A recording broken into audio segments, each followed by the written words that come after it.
자, 오늘 말씀 본문은 이사야 1장 19절 20절입니다. 함께 읽겠습니다. 이사야 1장 19절 20절입니다. 너희가 즐겨 순종하면 땅의 아름다운 소산을 먹을 것이요 너희가 거절하여 배반하면 칼에 삼켜지리라. 여호와의 입의 말씀이니라. 아멘. 아멘. 예수 동행 일기를 쓰기 시작하면서부터 제 안에 참 놀라운 변화가 일어났는데 그것은 행복하다는 것입니다. 한 번은 어느 인터넷 인터뷰를 하는데 기자가 저에게 모든 인터뷰 끝난 마지막에 그런데 목사님은 행복하세요? 이렇게 묻더라고요. 좀 당황스러운 질문이기도 했고 또 그 기자가 의도했던 것, 그동안 예수 동행 일기를 통해서 하나님의 은혜들에 대한 나눔은 있었는데 당신은 정말 그것을 제대로 누리고 있느냐라고 하는 확인이기도 해서 정말 당황스럽기도 했습니다. 내가 거짓으로 대답하지는 않아야 하겠다 하는 생각이 들었는데 정말 마음에서부터 편안한 마음으로 주님 안에서 정말 행복합니다. 그런 대답을 했어요. 이유는 제 안에 행복의 이유에 대해서 명확해졌기 때문입니다. 사실 당신은 행복하십니까? 이런 질문을 받을 때 대답을 명확하게 못하는 이유는 행복의 이유가 명확하지가 않기 때문에 그렇습니다.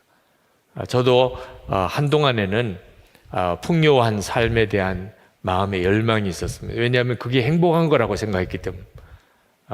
재정적으로 넉넉하고 그리고 집과 차와 이런 모든 것들이 다 갖추어진 삶, 그렇게 살면 얼마나 행복할까. 사실 아주 가난한 목사의 아들로 이렇게 태어나서 어렵게 목회하시는 아버님을 어려서부터 보고 자랐기 때문에 이 가난하다는 것, 경제적으로 어렵다는 것은 저에게 있어서는 대단히 심각한 참 문제였습니다. 내가 목사가 될 수밖에 없었지만 그래도 나는 좀 여유 있고 풍요한 삶을 살고 싶다. 그러려면 어떻든지 큰 교회 담임 목사가 돼야 되겠다. 그런 생각을 했었습니다. 동기는 그게 행복을 주는 줄로 생각했기 때문에. 만약에 제가 그 생각을 여전히 가지고 있었다면 아마 그 기자가 질문했을 때 행복합니다. 이렇게 대답을 선뜻 못했을 거예요. 왜냐하면 실제로 열심히 교회를 성장시키는 목회를 해왔는데 교회는 많이 성장을 했습니다. 근데 교회가 많이 성장하면 행복한가? 절대 그렇지 않습니다. 문제는 더 많아요. 해결해야 될 문제도 더 많고 신경 써야 될 문제도 더 많고 스트레스는 너무 커집니다. 교인이 많이 모여서 설교를 들으면 기분 좋은 일이긴 해요. 그런데 스트레스는 비교할 수 없이 커집니다. 교인들이 은혜 받았습니다 이렇게 말하면 아무래도 설교자로서는 은혜가 마음이 좋지요. 그런데 그 말은 또 이렇게도 들려요. 다음에는 더 큰 은혜를 받기 원합니다. 그러니까 얼마나 그게 스트레스가 돼요. 그냥 그렇게 한번 설교하고 끝내버리면 그럼 만족스럽고 좋은 거지만 설교는 계속 매주마다 가야 되잖아요. 큰 교회 담임 목사가 되면 행복할 것이라는 생각은 완전히 착각이었습니다. 그렇지가 않았어요. 그러니까 만약에 제가 풍요함이나 또는 교회가 크게 성장해서 행복하다고 생각하는 기준을 가지고 있었다면 대답을 못했을 거예요. 근데 제 마음속에 행복이 예수 그리스도로 인하여 오는 것인 줄 깨달았기 때문에 예수 그리스도께서 제 안에 계신 게 너무나 분명해져. 제가 그 사실을 너무나 분명히 알고 있어요. 그러니까 행복한 거죠. 주님을 바라보는 눈이 뜨이는 것이 행복이니까. 행복은 주님이 주시는 것이니까. 그래서 아주 분명하고 담대하게 저는 주 안에서 정말 행복합니다. 그런 고백을 할 수 있었어요. 여러분, 돈이나 성공이나 또는 주위에 있는 어떤 사람들 때문에 내가 행복해지기를 갈망하시는 분들이 계시다면 이 성령 집회 계속되어지는 당신은 행복하십니까? 하는 이 주제의 말씀을 통해서 초점을 분명하게 하시게 되길 바랍니다. 돈 또는 세상 성공 또는 주변에 있는 사람들을 바라보면서 행복해지기를 갈망하는 사람은 영원히 행복해질 수 없습니다. 그는 점점 더 힘들어지게 됩니다. 근데 진짜 행복을 주시는 예수 그리스도를 더 깊이 알게 되면, 주님을 인격적으로 만나고 친밀히 주님과 만나서 동행하게 되면, 그러면 환경과 여건과 상관없이 너무나 놀라운 행복을 경험하게 됩니다. 여러분, 조지 뮬러 목사님 아시죠? 1800년대 15만 명의 고아를 먹이고 살렸다고 알려지는 분입니다. 대단한 분이죠. 근데 그 조지 뮬러 목사님의 일기에 이런 내용이 나옵니다. 오늘 아침에 사랑하는 아내에게 짜증을 내서 주님을 크게 욕되게 했다. 그런 구절을 그가 썼어요. 그러면서 그는 이렇게 말합니다. 주님 앞에 무릎 꿇고 내게 이런 아내를 주신 주님, 그분을 찬양했다. 조지 뮬러 목사님은 정말 훌륭한 분입니다. 그 많은 고아들을 먹이고 살리는 일, 그건 뭐 누구나 할 수 있는 일도 아니었죠.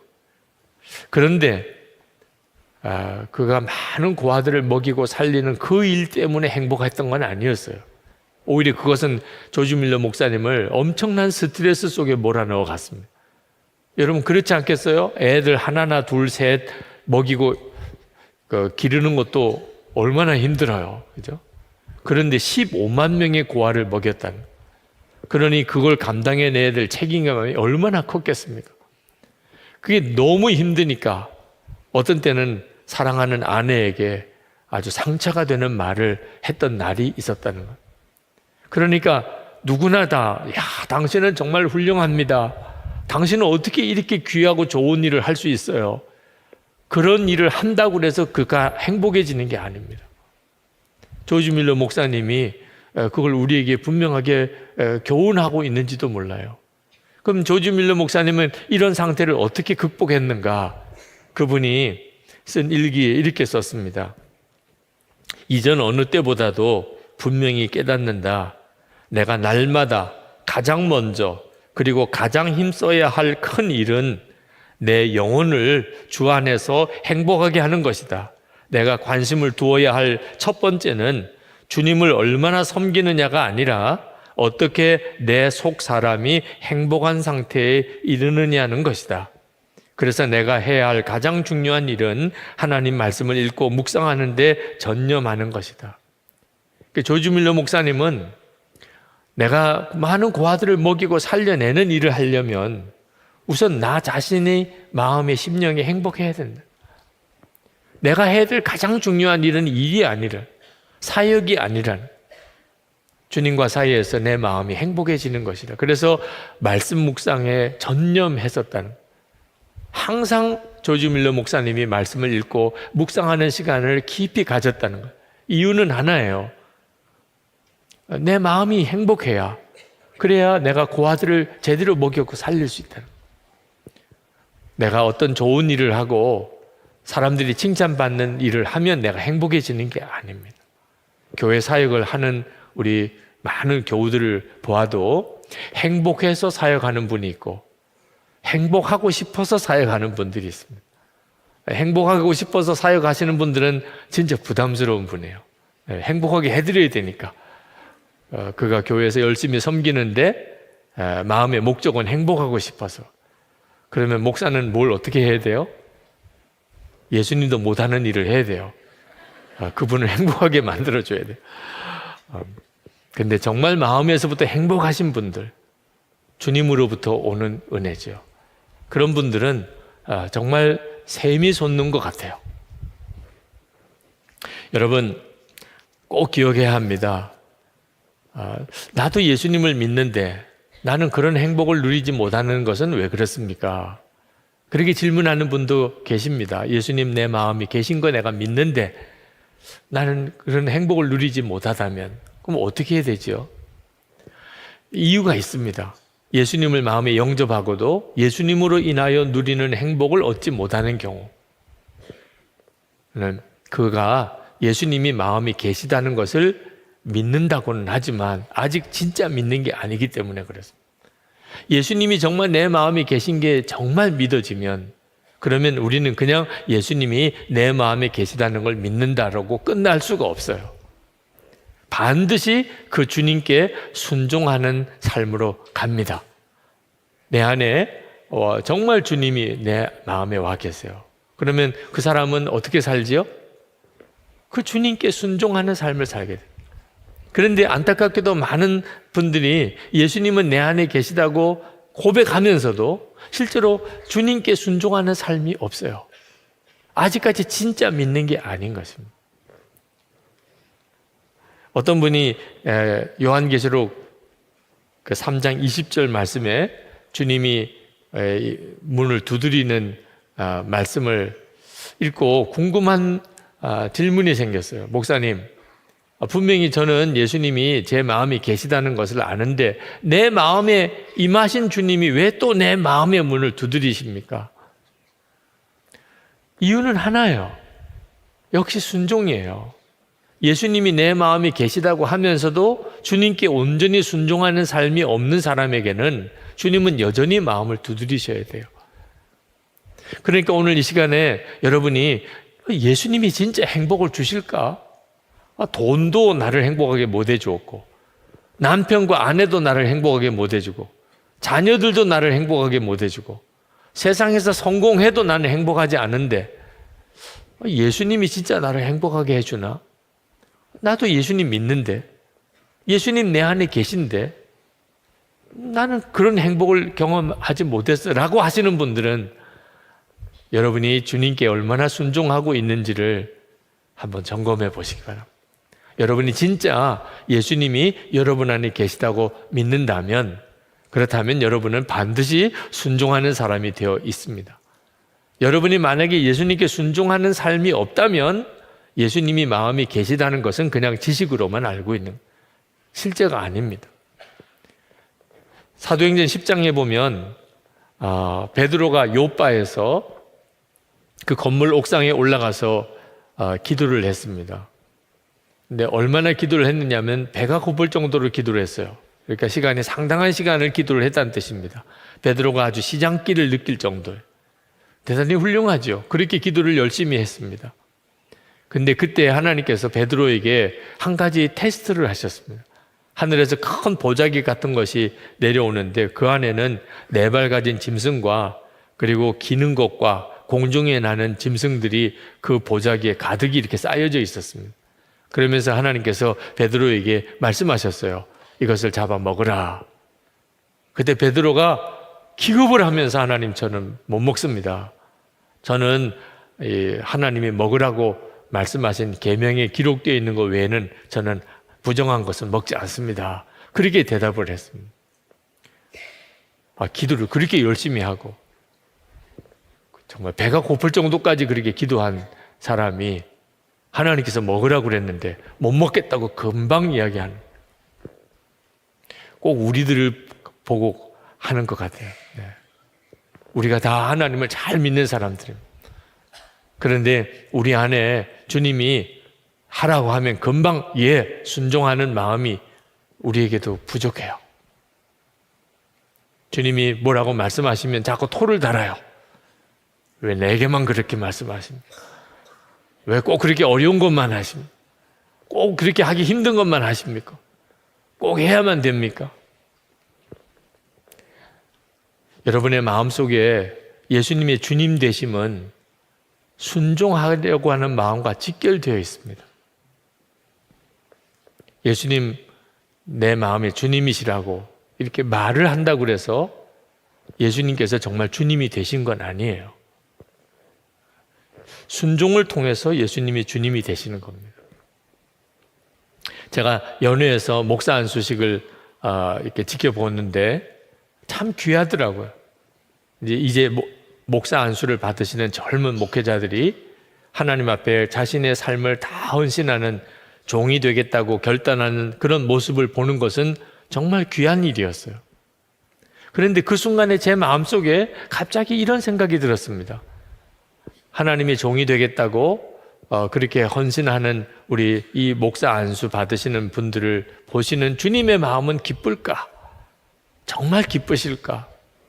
그런 질문이 생긴 것은 그러지 않을 수 있다는 생각이 들었기 때문에, 목사 안수를 받으시는 그 목사님들과 사모님들이 정말 하나님 앞에 자기를 헌신하는 그 시간인데 하나님은 기쁘지 않을 수도 있겠다. 여러분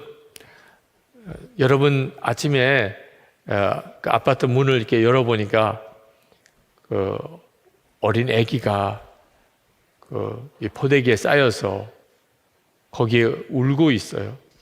그래서 웬 아기인가 하고 봤더니 거기에 편지가 있어요. 이 아이를 당신의 집에 맡깁니다. 맡아주세요. 그럼 기쁘시겠어요? 그 순간부터 그냥 가슴이 절렁 내려앉아요. 이 아이를 도대체 어떻게 해야 될지. 그때 그 생각이 들더라고요. 하나님은 이 많은 목사 안수자들 때문에 얼마나 부담이 크실까? 주님께 나를 맡깁니다. 그럼 주님이 무조건 기뻐하실까? 반드시 전제가 되어 있어야 돼요. 주님께 완전히 순종하는 준비가 되어 있어요. 주님께서 하라고 하는 일은 무슨 일이든지 그대로 순종하는 사람이면 주님 기쁘시겠죠. 주님은 능력이 많은 사람을 쓰시는 하나님이 아니십니다. 주님의 말씀에 온전히 순종하는 종이 필요한 거예요. 그런데 순종에 대한 준비가 되어져 있지 않으면서 헌신합니다. 주님께 나를 맡깁니다. 우리 하나님께 얼마나 부담이 되겠어요. 오늘 이 밤에도 마찬가지예요. 여러분이 하나님께 전적으로 순종하는 사람이라면 주님은 대단히 기쁘실 거예요. 그리고 여러분에게도 행복한 일입니다. 비로소 예수님이 나를 행복하게 해주신다는 사실을 경험으로 알게 돼요. 그런데 여러분 안에 주님 앞에 완전히 순종하는 믿음이 없다면 예수님은 내 안에 계신데 나는 행복하지 않아. 예수님 때문에 행복하다는 게 뭐지? 그렇게 생각하게 됩니다. 한국교회, 초대교회 역사를 가만히 읽어보면 그 부흥이 될 수밖에 없더라고요. 한국교회 안에 이 회개의 역사가 강하게 임하였을 때, 요즘에 우리도 예배 드릴 때마다 회개해요. 하나님, 한 주간 동안 또 잘못 살았습니다. 이렇게 고백합니다. 대표기도 하는 사람도 또 그렇지 않은 모든 분들도 하나님, 제가 한 주간 동안 또 잘못 살았습니다. 하나님 회개합니다. 용서해 주세요.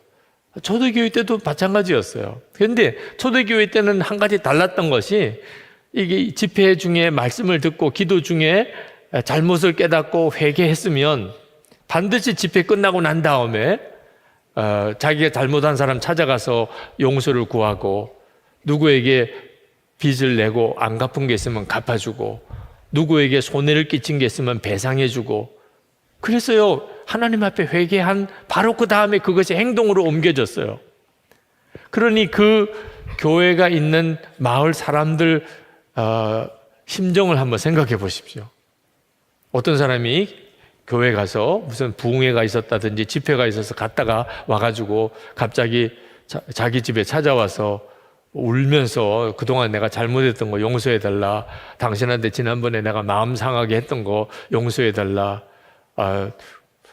전에는 그렇게 안 갚던 걸 가지고 와서 내가 지난번에 빌린 거 갚지 못한 거 너무 미안하다, 뭐 이렇게 갚아주면 그 동네 사람들이 어떤 느낌이겠어요? 도대체 이게 뭐야? 이게 도대체 무슨 일이야? 궁금해서라도 교회 나와보죠. 도대체 무슨 일이 일어난 거지? 한국교회 초대교회 역사에 하나님의 부흥이 일으켰을 때 회개는 그런 회개였어요. 그런데 지금 회개는 그냥 하나님 앞에 잘못했다고 그러면 끝이에요. 부부 사이에조차, 부모 자녀 사이에조차 회개가 행동으로 옮겨지지 않아요. 잘못했으면 잘못했다, 내가 시정할 거 시정하고 가서 용서를 구할 건 용서를 구하고, 이렇게 회개가 행동으로 옮겨지지 않으니까 역사가 안 나타나는 거예요. 우리 주님이 우리를 완전히 뒤바꾸실 수 있는 역사를 이렇게 오늘도 집회 중에 말씀하십니다. 여러분의 인생을 바꾸시고 가정을 바꾸시고 일터를 바꾸실 주님의 말씀을 주세요. 그런데 중요한 것은 그게 순종으로 이어져야 한다는 거예요. 우리가 예수님을 주님이라고 이렇게 고백했다면 주님의 말씀대로 살아야 그 말이 맞아요. 예수님이 주님이시면 나는 주님이 말씀하신 대로 살아야 되는 거예요. 만약에 주님이 말씀하신 대로 살지 못한다면 주님이라고 하지 말아야 돼요. 예수님을 주님이라고 말하면 안 됩니다. 예수님께서 친히 말씀하셨어요. 누가복음 6장 46절에 너희는 나를 불러 주여 주여 하면서도 어찌하여 내가 말하는 것을 행하지 아니하느냐. 어떻게 나를 향하여 주여 주여라고 말은 하는데 내가 말하는 것을 행하지는 않느냐. 그러니까 예수님을 주님이라고 할 거면 이제부터 완전한 순종입니다. 이젠 토달 게 없어요. 내가 깨닫지 못한 건 할 수가 없지만 주님의 뜻이다, 주님의 말씀이다, 그러면 순종해야 돼요. 만약에 내가 그렇게 순종하지 못한다면 주님 아니에요, 예수님. 여러분, 제게 있어서 지금까지 살아오는 동안 하나님 앞에 순종했던 것은 정말 손가락에 꼽을 만하다고 생각이 듭니다. 제일 후회스러운 것, 주님께 말씀하시면 그대로 순종하고 그렇게 순종하고 왜 못했을까? 그런데 그 몇 안 되는 것 중에 하나가 항상 주님을 바라보면서 매일 그것을 기록하는 일기를 쓰는 것. 그걸 지금까지 전에도 제게 일어났던 일들을 기록하는 일기는 썼습니다만 주님을 계속 바라보기 위하여 일기를 쓴 것은 이제 한 8년째 됩니다. 교우들하고 같이 이렇게 같이 다 나누게 된 것이 8년 정도. 저 개인적으로 쓰기 시작한 걸로 따지면 한 10년 됩니다. 그 순종이 얼마나 놀라운 열매를 맺는지를 보면서 놀랄 정도예요. 여러분의 삶에도 똑같습니다.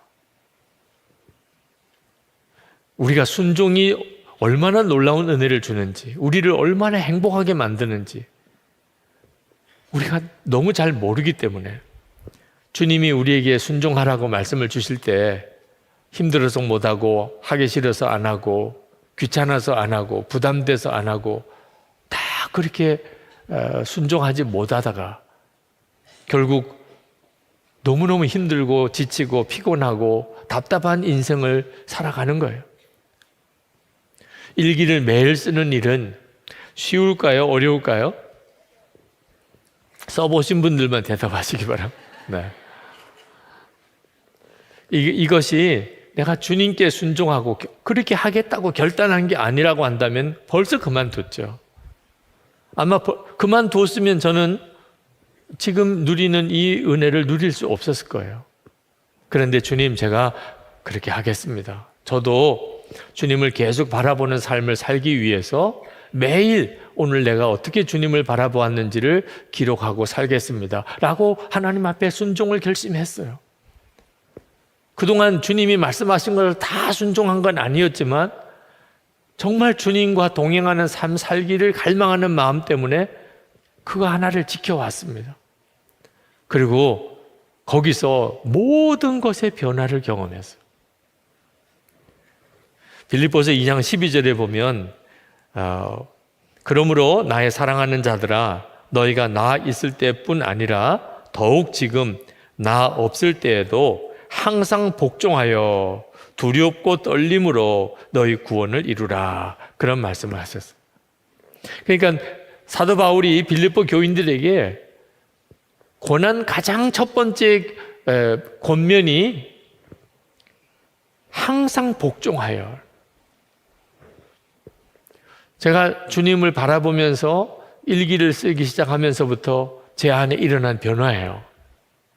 이제는 말 함부로 할 수가 없어요. 말 함부로 할 수가 없어요. 설교 준비할 때도 말을 함부로 할 수가 없어요. 전에는 참 부끄러운 이야기이긴 합니다만 설교한다고 해놓고 그냥 제가 하고 싶은 이야기, 어디서 주워들은 웃기는 이야기 그런 것도 막 설교에다가 막 섞어서 했어요. 재미있게 하느라고. 네. 교인들이 들으면서 그 자리에서 웃는 게 그게 은혜 받은 건 줄로 생각하고 네. 쓴웃음만 짓는 이들도 있는 줄 모르고 네. 끝나고 난 다음에 돌아갈 때 그 웃기는 이야기 하나밖에는 기억 안 나고 다 잊어버리는 걸 모르고 그런 걸 그냥 섞어서 그게 설교 잘하는 거라고 생각할 때도 있었어요. 그런데 주님을 정말 바라보게 되면서부터 주님은 아무 말이나 하지 못하게 하셨어요. 설교 때뿐만 아니고 사람을 만날 때 무슨 일을 할 때 주님은 아무 말이나 하지 못. 이 말하는 것을 통제받을 수 있다는 것은 대단한 일이에요. 그리고 제가 받은 유익이 엄청납니다. 말 함부로 했다가 주워 담을 수 없잖아요. 그것 때문에 얼마나 많은 시험을 겪습니까? 무슨 결정 하나를 하는 것도 주님께서 절대로 마음대로 못하게 하셨어요. 그래서 기도를 하고 또 생각하고 또 기도하고 또 주님의 마음인지 분별하고 그걸 또 저녁에 일기로 써야 되니까. 그러면서 하나님께서 제 사역을 이끌어 가시더라. 그전에도 기도했죠. 하나님, 제 목회를 주님이 이끌어 가달라고, 제 삶을 주님이 이끌어 가달라고. 그런데 그렇게 기도한다고 주님이 이끌어 주시는 게 아니더라. 어떻게 해야 되는지 답답했어요. 그런데 주님을 바라보면서 비로소 주님이 제 마음을 인도하시는 것을 알게 됐어요. 하라, 하지 말라 하는 것이 제 마음속에 깨달아질 때마다 이제 서서히 이제 제가 원하는 길로 가지 않고 주님이 이끄는 길로 가게 된 거예요. 저는 전에는 경험해보지 못했던 평안과 담대함을 누리게 됐어요. 제 마음의 변화가 일어나는 것을 경험하게 됐습니다. 제 목회와 인생의 전체를 주님과 온전히 동행하는 데 걸어야 된다. 목회의 성공보다도 그게 훨씬 중요하다 하는 것에 대해서 분명하게 믿어졌어요. 주님을 더 알게 되면서부터. 한 번은 우리 장로님들께서 제 생일에 특별한 식사 모임을 준비를 하셨습니다. 그래서 우리 은퇴하신 장로님, 갈래교회 가신 장로님들, 또 우리 장로님들 다 함께 모여서 정말 큰 파티를 열게 됐습니다. 그때 이제 원로 장로님 한 분이 이런 인사 말씀을 하셨어요. 요약하면 우리 장로님들에게 담임 목사님에게 순종하십시오. 네, 그런 요지의 말씀을 하셨습니다. 얼마나 참 저로서는 기쁜 일이겠어요. 우리 장로님들이 다 제가 하자는 대로만 할 수 있으면 제가 얼마나 목회가 재미있겠어요. 그렇죠? 그런데 그것은 교회를 망치는 일이었습니다. 그 장로님의 말씀은 충분히 제가 감사하고 저를 사랑하는 마음이라는 것도 알고 그 장로님의 말씀하신 의도도 제가 충분히 알지만 그러나 말씀을 드려야 될 상황이에요. 그 다음 순서가 제가 이제 답사를 해야 되는 상황이라 제가 장로님들 앞에 나가서 장로님들께 말씀을 드렸어요. 저에게 절대로 순종하지 마십시오.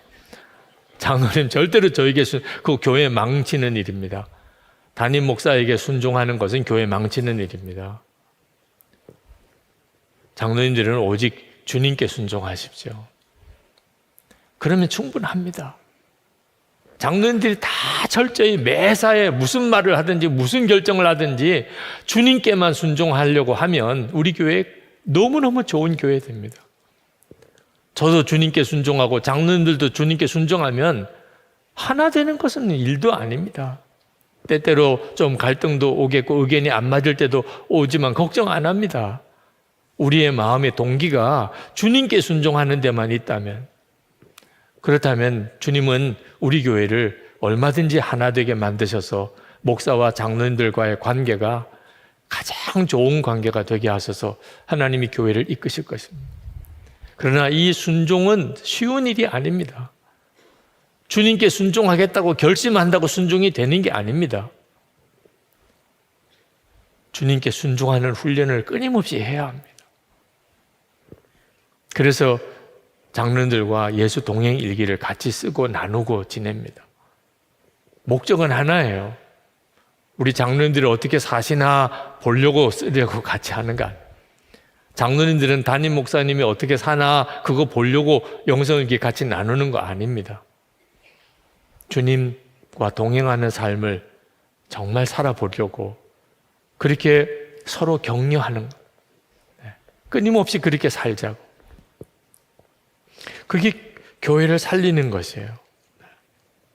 저는 교인들이 저만 이렇게 바라보면 도망가고 싶어요. 저를 바라보지 않게 되기 위한 모든 수단과 방법을 다 쓰고 싶어요. 목사님이 원하시는 거에 뭡니까? 목사님이 하고 싶은 일이 뭡니까? 그러면 우리 다 그대로 하겠습니다. 그러면 저는 불안해요. 왜? 초점이 저에게 있으니까.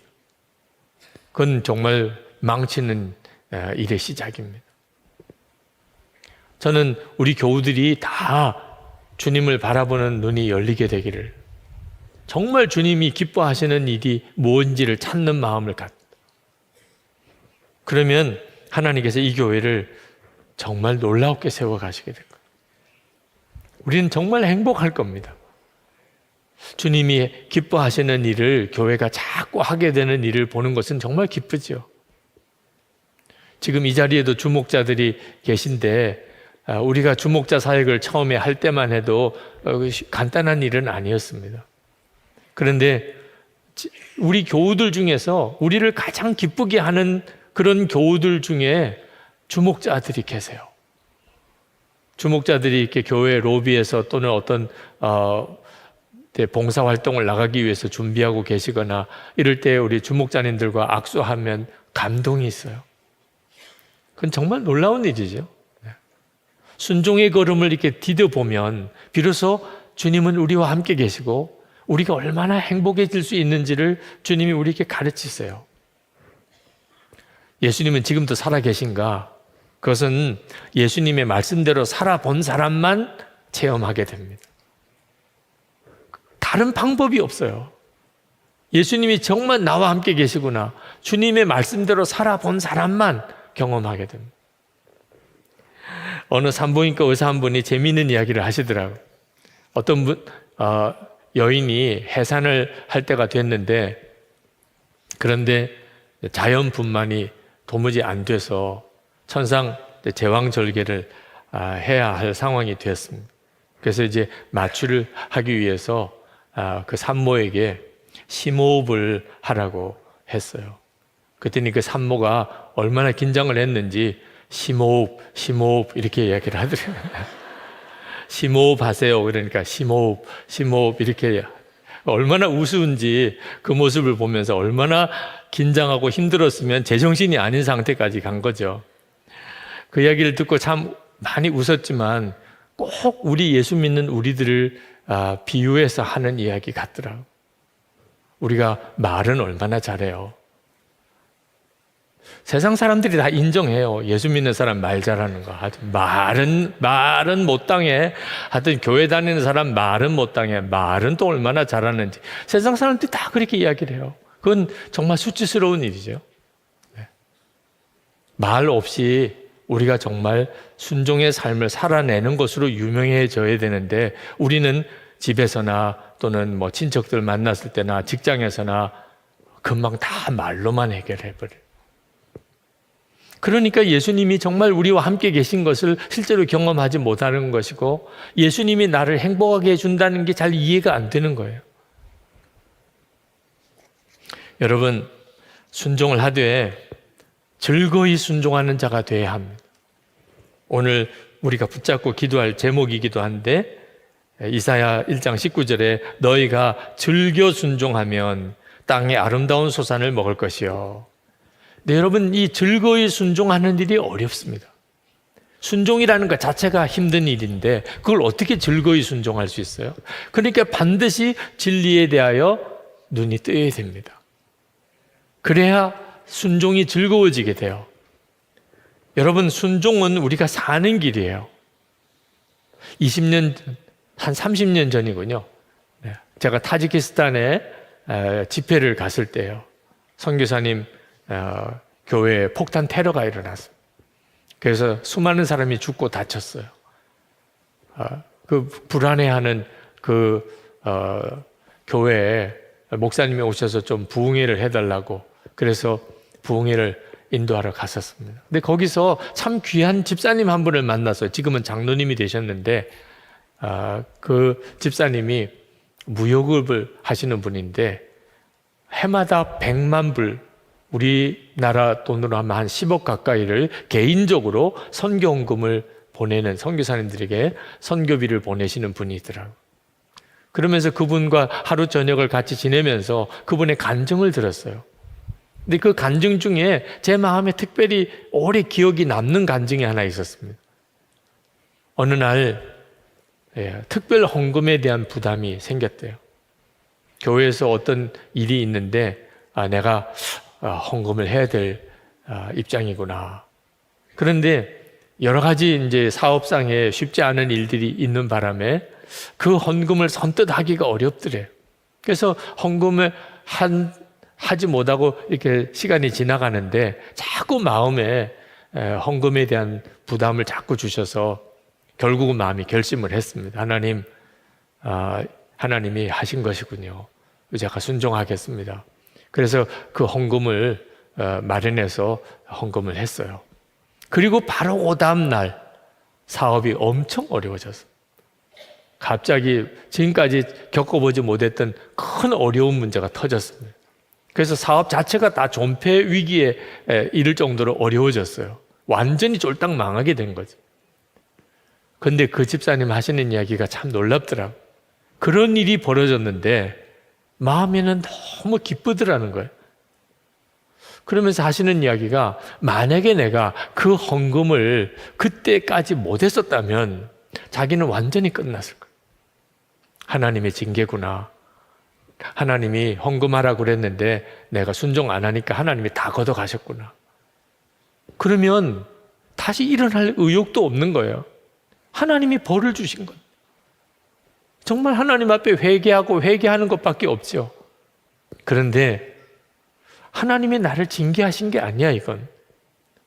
나는 분명히 순종해서 하나님께 정말 조금도 마음에 부끄러움이 없도록 그동안에 순종해 왔어.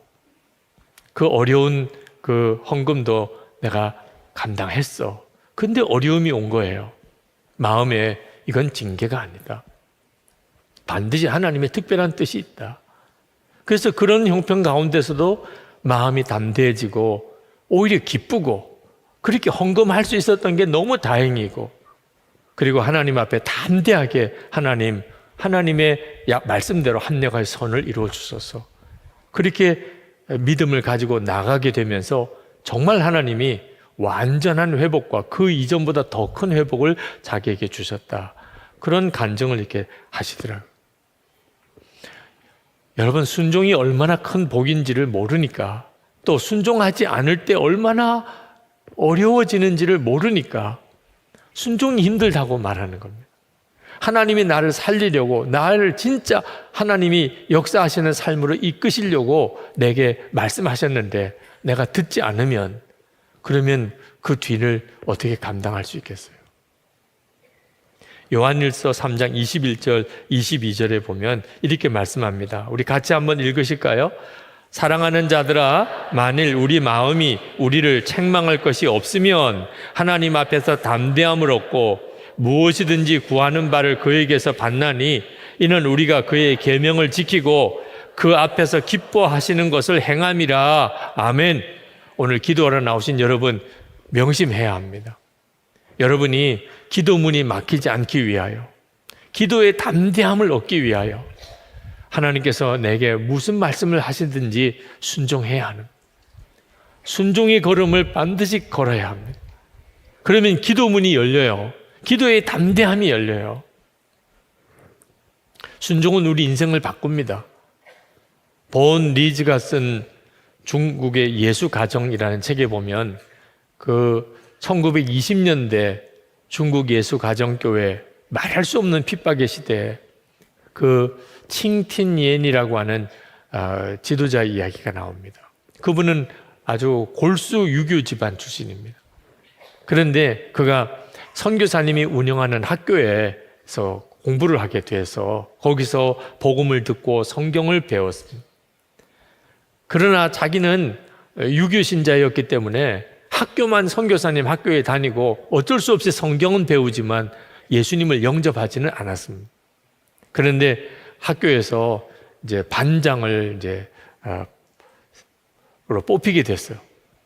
근데 그 학교 교칙에 의하면 반장은 반드시 세례를 받은 사람만 반장을 할 수 있었습니다. 그래서 이제 중요한 결단을 해야 됐습니다. 내가 반장을 포기하고 내가 세례를 안 받을 거냐, 내가 세례를 받고 반장을 할 거냐. 고민하다가 그동안 학교에서 들었던 여러 성경의 말씀을 가만히 돌아보니까 너무나 다 귀한 말씀. 그래서 내가 그러면 예수를 믿기로 결심해야 되겠다. 그래서 세례를 받고 반장이 됐습니다. 근데 세례를 받고 난 다음에 마음에 어떤 부담이 오기 시작했냐면 내가 이제 세례까지 받았으니 말씀이 좋은 것만 아는 것으로 족하지 않다. 말씀대로 살아야지. 그래야 내가 진짜 믿는 거지. 그런데 마음에 걸리는 것이 있었어요. 그게 뭐냐면 아내를 버린 겁니다. 옛날 중국도 그냥 집안끼리 이렇게 혼사를 한 경우의 혼사였는데 한 번도 만나본 적이 없는 여자, 뭐 어떤 정이나 또는 무슨 사랑을 느껴보지도 않았고 그냥 집안끼리 이렇게 해서 결혼을 했는데 영 마음에 안 드는 여자입니다. 이 칭티니에는 이제 신교육을 받으려고 하는 분이고 그 여자는 아주 구식 여자예요. 옛날 중국 여자들 전족을 이렇게 해서 제대로 걷지도 못하는 그런 여인. 그래서 당신은 앞으로 내가 나가는 길에 걸림돌이 될 것 같으니 그냥 집으로 돌아가라. 옛날 중국에는 남자가 그럴 수도 있었어요. 그래서 그냥 파혼시키고 여자를 집으로 돌려보냈어요. 자기는 새로운 여자를 만나서 이제 새로운 삶을 살겠다고 이제 상해로 와서 학교를 들어오게 된 거죠. 근데 그게 딱 마음에 걸리는 겁니다. 성경을 읽어보니까 내 아내를 사랑하라 이렇게 나와 있어요. 아무리 뒤져봐도 사랑스러우면 사랑하라, 마음에 들면 사랑하라, 똑똑하면 사랑하라, 뭐 앞으로 잘 될 것 같으니 사랑하라 그런 게 없어요. 그냥 무조건 사랑하라는 걸로 끝이에요. 자기에게는 아내가 있어요. 버리긴 했지만. 근데 내가 예수를 믿었어요.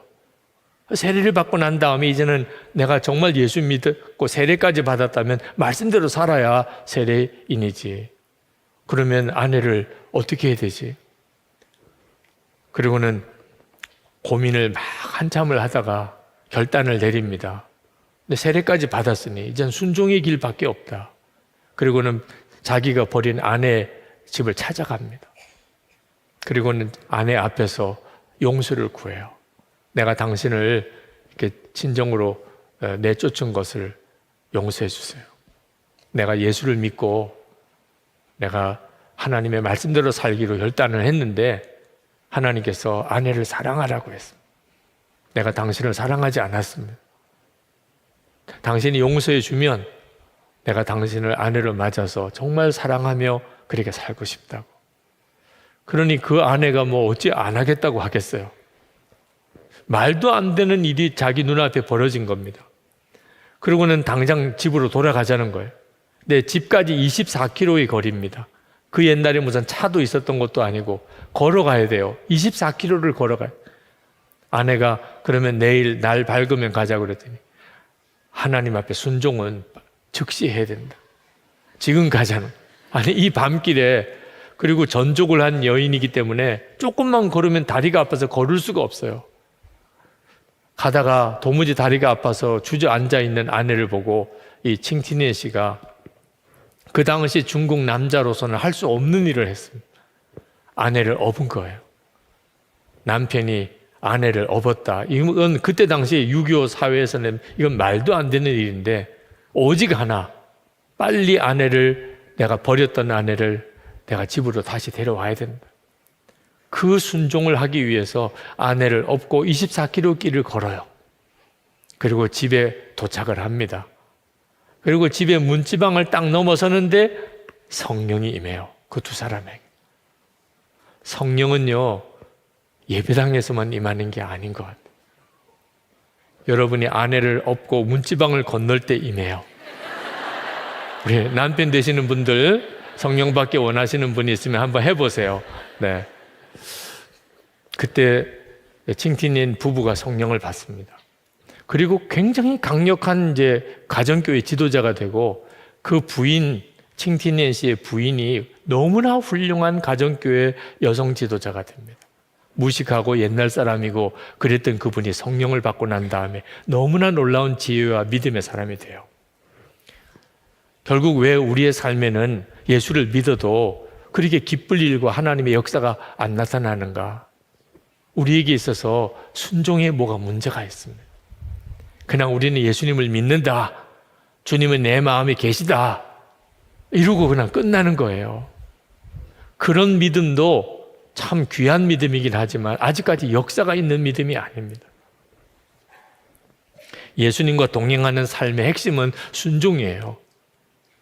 예수님은 내 안에 오셨기 때문에 내가 가는 데마다 따라오셔야 돼요. 그러니까 어떤 뜻에서 보면 그것도 순종이죠. 동행이죠. 뭐. 그런데 내가 갈 때 안 갈 때 다 주님이 따라오셔야 되는 심정을 한번 생각해 봐야 돼요. 그건 동행이라고 말할 수 있는 게 아닙니다. 예수님과 동행한다는 것은 철저하게 딱 한 경우예요. 내가 주님을 따라가는. 철저한 순종입니다. 내가 주님을 따라가는 경우에만 동행이라고 쓰는 거예요. 그때부터 동행하는 자가 누리는 말할 수 없이 놀라운 역사를 경험하게 됩니다. 그러면 주님을 따라가려면 주님의 음성을 들을 수 있어야 되잖아요. 이사야 30장 21절 말씀. 너희가 오른쪽으로 치우치든지 왼쪽으로 치우치든지 내 뒤에서 말소리가 내 귀에 들려 이르기를 이것이 바른 길이니 너희는 이리로 가라 할 것이며. 여러분, 이 말씀이 저와 여러분에게 그대로 이루어집니다. 주님은 우리 눈으로는 보이지 않지만 분명히 말씀으로 우리에게 이리로 가라 저리로 가라 그렇게 말씀하세요. 오늘 이 밤에도 여러분에게 기도를 어떻게 하라 다 말씀하세요. 안수기도 받아야 될 분에게는 안수를 받으라고 하는 마음을 주시고, 나와서 강단에서 기도하라, 나가서 기도하라, 주님이 그렇게 인도하세요. 앉은 자리에서 기도한다고 해서 잘못된 것도 아닙니다. 분명한 사실은 주님이 나를 인도한다는 거예요. 그리고 오늘 저녁에 이 집회가 끝나고 나가는 자리에서도 인도하세요. 주차 문제에 대한 광고도 있었습니다만 주차는 어디다가 할지에 대해서도 주님은 말씀하세요. 괜히 남의 집 앞에다 대고 와서 끝나고 난 다음에 엄청난 시험 들게 이렇게 하는 일은 주님이 하지 말라고 하십니다. 근데 문제는 그렇게 주님이 나를 말씀하시는 것을 나는 잘 못 듣겠는데, 그런 분들이 있어요. 난 잘 안 들리는데 목사님이 자꾸 그렇게 이야기하시니까 더 마음이 상하다고 하시는 분들이 계세요. 펠릭스라는 교부가 있었는데 한 번은 제자들이 찾아와서 자기들에게 말씀을 좀 전해달라고 요청을 했습니다. 근데 이 펠릭스 교부가 아무 말을 하지 않습니다. 나는 너희들에게 아무것도 할 말이 없다. 아니요, 저에게 좀 말씀을 전해주세요. 지금처럼 이렇게 설교를 해달라는 거죠. 성경을 가르쳐 달라. 너무너무 간청을 하니까 정말 너희들이 말씀을 듣고자 하느냐 그렇게 되물었어요. 그렇습니다. 그랬더니 그가 이런 이야기를 합니다. 오늘날에는 더 이상 말씀이 없다네. 사람들이 노인들을 찾아가 말씀을 청하고 또 자신이 들을 말을 실천하던 때에는 하나님은 노인들에게 할 말씀을 주셨지. 그러나 요즘 사람들은 말씀을 청하고서도 들은 것을 행하지 않기에 하나님은 노인들로부터 말씀의 은총을 거두어 들이셨네. 그래서 이제 그들은 아무런 말씀을 갖지 못하게 되었지. 더 이상 그들의 말을 실천하는 사람들이 없기 때문이라네. 가르침과 배움의 영성이라는 책에 나오는 짤막한 이야기입니다. 여러분, 우리가 순종을 다시 회복하면 말씀이 들리기 시작합니다. 그 첫 번째 순종에 대한 말씀은 여러분이 정말 불순종했던 사람이라도 주님은 들려주세요. 오늘 이렇게 기도하는 자리에 여러분이 나오게 된 것만 가지고도 여러분은 이미 말씀을 듣고 있는 귀가 열린 사람들입니다. 그러나 우리에게 있어서는 정말 명확하고 풍성한 말씀이 필요해요. 여러분, 지난 주간에 여러분에게 숙제를 드렸죠.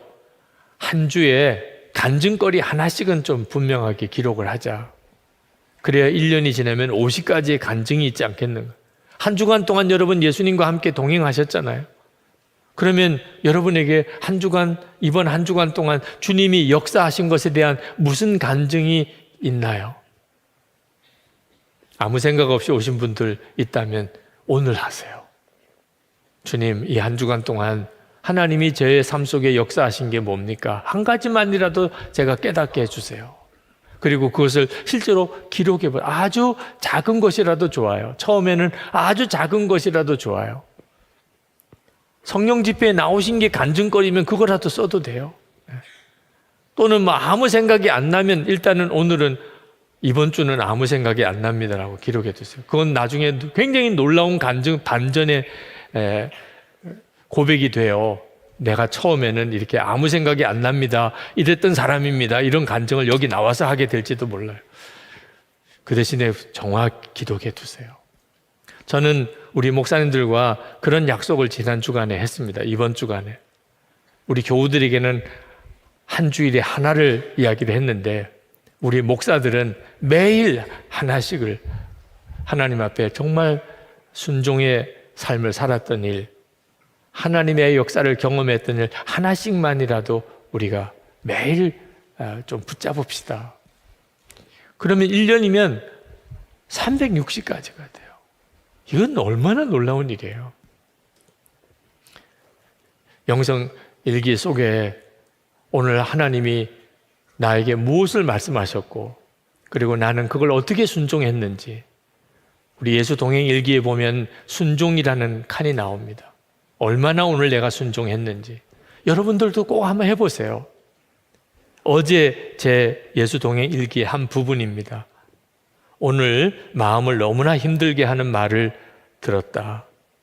순간 감사하게도 주님이 생각나고 마음을 다스리시고 할 말과 취해야 할 태도를 가르쳐 주셨다. 그래서 그 시험을 잘 이겨낼 수 있었다. 무슨 일인지에 대해서 묻지 마세요. 네.